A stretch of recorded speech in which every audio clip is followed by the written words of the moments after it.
नमस्ते प्रणाम। मैं कुमकुम आचार्य। आज आप लोगों को बताऊंगी कि भगवान का भक्ति जो होता है एक तरह का वो सजा होता है। इंसान को कभी भी जब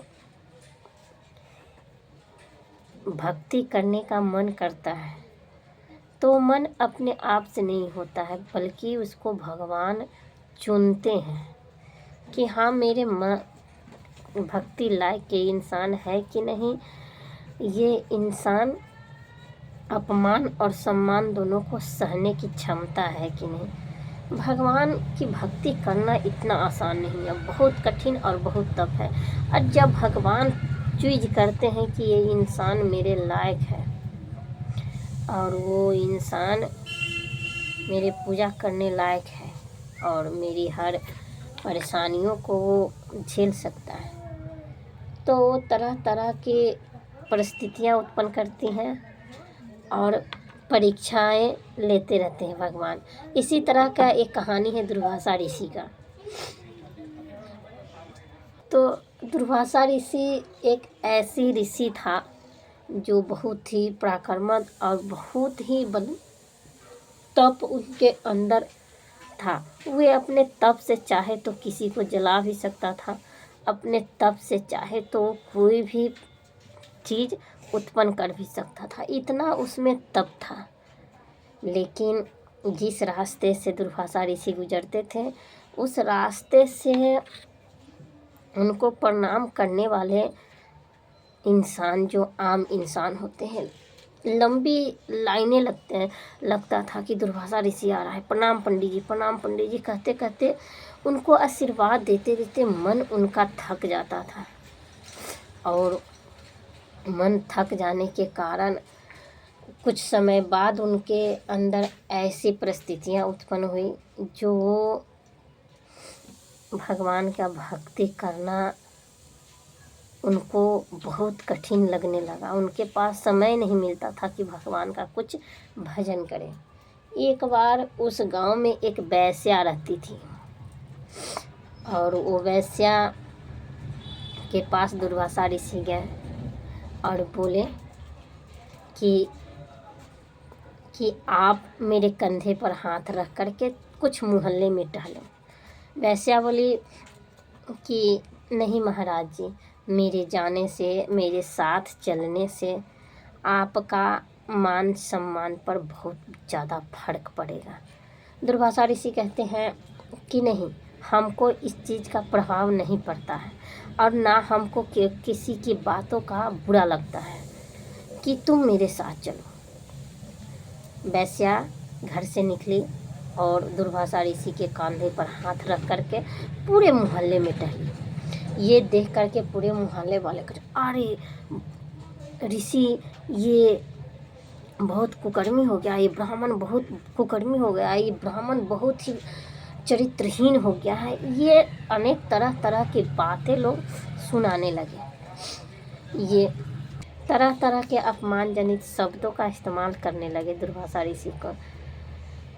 उसके बाद पूरे गांव से टहलते टहलते जब वो अपने कुटिया के पास आए तो फिर से वैश्या बोली कि हे राजन, आपने ये कदम क्यों उठाया है, आप कृपा करके हमको बताइए। दुर्वासा ऋषि कहते हैं कि क्या फ़र्क पड़ता है किसी के अपमानजनित शब्दों का सुनने से।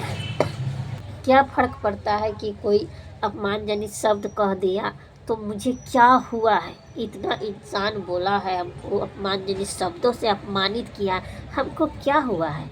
मेरे अंदर तो कुछ भी ऐसी कमियां नहीं उत्पन्न हुई उनके बातों से। ये कहते हुए फिर भी उनके बातों को टालते रहे दुर्वासा ऋषि ने।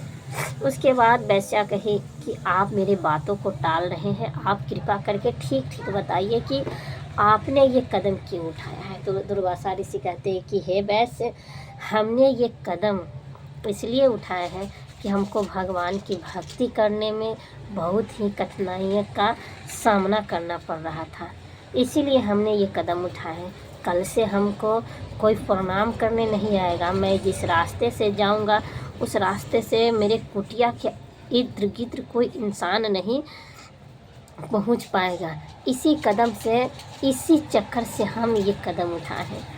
ठीक वैसे ही हुआ कल होकर दुर्वासा ऋषि के कुटिया के पास एक भी इंसान, तो ठीक उसी तरह हुआ लगभग दुर्वासा ऋषि के पूरे कुटिया के आसपास एक भी इंसान कल होकर नहीं भटका और नहीं कोई प्रणाम करने गया। सोचा यही कि ऐसे ऋषि को प्रणाम करने से क्या फ़ायदा जो वैश्या के साथ घूमती हो। तो ये दुनिया है, बात मेरी पूरा सुनिएगा, वीडियो स्क्रिप्ट मत कीजिए। ये दुनिया है, आप कितने भी अच्छे हो ना, दुनिया कुछ भी बोल सकता है। कितने भी अच्छे हो, कितने भी नेचर के सच्चे हो, कितने भी भगवान के भक्त हो, ये दुनिया है, कुछ भी बोल सकता है। उनका भगवान मुंह दिए हुआ है बोलने के लिए। इसीलिए भगवान का भक्त इंसान जब हो जाता है ना, तो उनको हर चीज़ों को सामना करना पड़ता है। उनके गालियों, किसी को गाली को भी सुनना पड़ता है, किसी के अपमानजनक शब्दों को सुनना पड़ता है, किसी रास्ते से अगर कोई जा रहा है उनको टोनों को सुनना पड़ता है। तो ये इंसान की ज़िंदगी में यही है।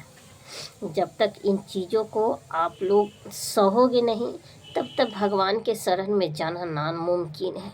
क्योंकि कुछ इंसान भगवान ऐसे बना देते हैं कि अगर आप रास्ते से चलोगे ना, तो आप कुछ बोलो या ना बोलो, आप कुछ करो या ना करो, लेकिन आपको देखकर कुछ इंसान गाली भी बोलना शुरू कर देता है। कुछ इंसान ऐसे भी होते हैं। तो ये दुनिया की मुँह है, कुछ भी कह सकता है, लेकिन अपनी जो नेचरें हैं वो जीवन में कभी भी खराब मत होने देना। चाहे कैसे भी परिस्थिति आए, पैसे की दिक्कत आए, अपनी किडनी बेच दो, पैसे की दिक्कत आए अपनी एक बाँह काट के बेच दो, पैसे की दिक्कत अपनी पैर काट कर बेच दो, लेकिन अपनी ब्लड बेच दो, लेकिन कभी भी नेचर, जिस समय नेचर की बात आए, पाप की बात आए, तो उस समय पाप मत करो, नेचर अपना खराब मत करो।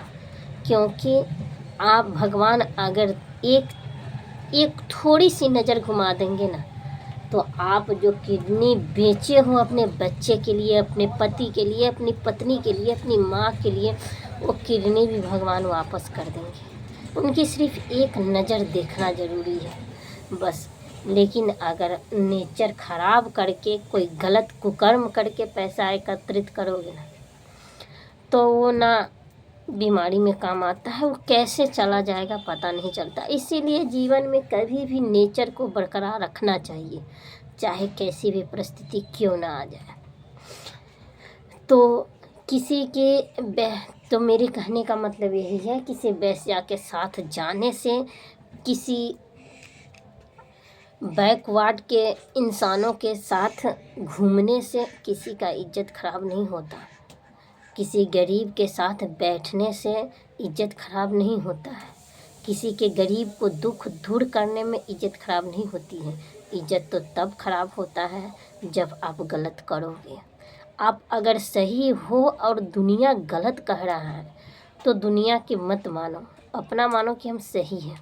बस यही सोच आपको एक न एक दिन भगवान से मिलाकर रहेगा। तो फिर मिलेंगे अगली वीडियो में, तब तक के लीजिए इजाज़त। और ऐसी कहानी सुनने के लिए मेरे पेज को सब्सक्राइब कीजिए और लाइक कीजिए और कमेंट जरूर कीजिए।